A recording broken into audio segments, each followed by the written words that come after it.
Continuing here with the same scene, let's just keep talking about ice and how to work with these different ice nodes. There's a lot to cover here, so let's go ahead and get this going. Let me go ahead and collapse that window here. I'll go back to the first frame of the animation. It helps to know the keyboard shortcuts. The home key on the keyboard takes you to the first frame of the animation. The end key takes you to the last frame of the animation. The up arrow goes ahead and plays the animation. The down arrow stops the animation. And the left and right arrows move one frame to the right or one frame to the left, or backwards and forwards. Okay, so that's helpful to know. It's also a good thing to have this loop button turned on so the animation loops over and over again and you don't have to keep pressing play all the time. Another good thing is to come in here into the timeline and increase the number of frames, because 100 frames just goes by too quick. So we'll put something in like, say, 1000 and then hit enter. Now when we play the animation, we can see this for longer. So we can make changes and watch the changes update in real time inside of our viewport, which is a great way of working with ice. Another thing that I'm going to do is I'm going to go over here with this particle cloud selected. I'm going to click on selection here, and then I'm going to click on the taper op, and I'm going to hit delete to get rid of it. Don't want that taper op in there. So let's talk about more about editing this this ice effect and understanding how it works here. Let's go ahead and open up our ice tree again. Here's our emit from surface compound. This compound, what it's basically doing, it's setting all the parameters like we talked about earlier on the particle effect. So let's double click on it to open up its PPG. Now we can edit a lot of things. We can change the rate type here from number of particles per second, which is set to a rate of 100. So right now it's creating 100 new particles every second of animation. Or we can set it to total number of particles, which means it's going to shoot out 100 particles once and that's it. So once we do that, you can see how it shot 100 particles into the scene, and then that's it, it stopped. See that? So we'll switch back to number of particles per second, so it's continually shooting particles in our scene. And we can increase the rate to, say, 10,000. And now what you'll get is a lot more particles, as you can see. So let me go back to 100, which was just fine for demonstration purposes. Then we have seed, which is going to change the seed, randomize the value of these of the particles here. Then we have mass, which is going to control the weight, and mass comes into play when you start to apply dynamics to these particles. You can apply rigid body dynamics to particles. We can also change the size of the particles here.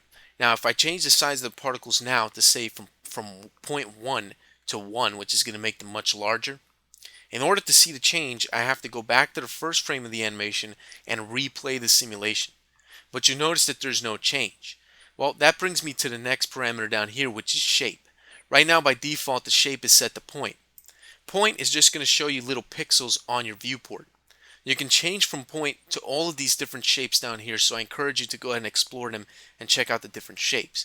They're pretty self-explanatory. If you select disks, for example, you'll get a bunch of disks in your scene here, as you can see. I'm in wireframe mode now, but we can always switch over here in the shading options to, say, shaded mode. So now we see a bunch of shaded disks, which is a little bit hard to see in this particular viewport. So I'll switch back to wireframe mode. Makes it a little bit easier to see. So we have all these disks being shot out into our scene. We can switch to other things like spheres. So we have these nice little round spheres. We can also switch to little boxes or cylinders, even capsules or blobs. Okay, so we'll go ahead and we'll leave it on spheres so we can see changes when we change the size and things like that. And we can actually switch this over to shaded mode, and we can see we have tons of spheres being shot out into our scene. To be more exact, we're shooting out 100 per second. Okay. Down here we can change the orientation of the spheres. We can also change a few different options like the state ID. We won't get into that now. We can also change the location or the direction of the emission. Right now, these particles are being emitted based on the normal of the sphere. But we can also change it to fire in a certain initial direction. So we can change it to use initial direction vector, and maybe we'll put Y to 0. So now they're not being shot out anywhere, they're just appearing in the scene. Or we can go ahead and change the direction. So we could say put a 1 for X, and now they'll shoot in the X direction, as you can see. So you can make all kinds of things. You can make, like, say, a river, flowing water, and things like that. The possibilities are really endless with ice in exercise 7. We can also change the speed as well. So right now, they're being emitted at a speed of about 5 units a second. We can drop that down to something really slow so these things look like they're underwater, or maybe it's like some type of smoke or something like that traveling very slowly through the air. So we can change a lot of things. This fast moving emitter option is great if you have an emitter that's moving fast. Say like the thrust from a rocket ship or a fighter jet or something like that. If your animated object is going to be moving really, really fast, you want to go ahead and turn this option on if you see any problems with your particle emission. And of course, this one's pretty easy. Just the color here. We can change the color of the particles to whatever color we'd like. Okay, let's close that. Let's stop the simulation. Okay, so we went over these different parameters that change the characteristics of the particle effect, like the speed, the rate, the color, the size, things like that, as well as the initial direction of the particles, which way that they're shot out in our scene. Okay. Now, for right now, there isn't much to edit here because we only have this emit from surface compound.